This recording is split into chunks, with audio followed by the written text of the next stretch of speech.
Kaya yung mga antikristo, makikilala mo sa isip at sa gawa. Hindi po tinutukoy yung pagsa-sign of the cross doon. Isa yon. Nasa akasyon yun eh. Ipag-uutos magkintal sa noo ng kanang kamay, tandang pagkakakilala na sila nga'y kampung tunay nitong antikristong hunghang.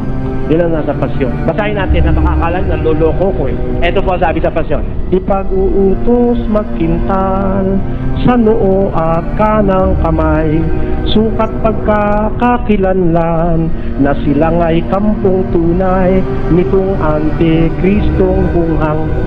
Eh sino raw itong antikristong hunghang nito? Itong sukaban at lilo, magdarayang walang toto, kalupit-lupit na tao, kampo ng mga demonyo, ang pangalay antikristo. Sino ito?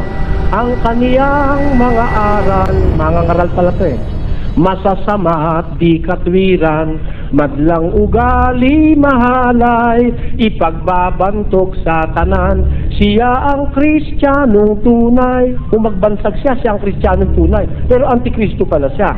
Ang mga pagmimilagro, tutulungan ng demonyo. May milagro siya, pero ang katulong niya, demonyo. Siya ay magkakabayo, at dito sa buong mundo, maghahari itong lilo. Kita mo?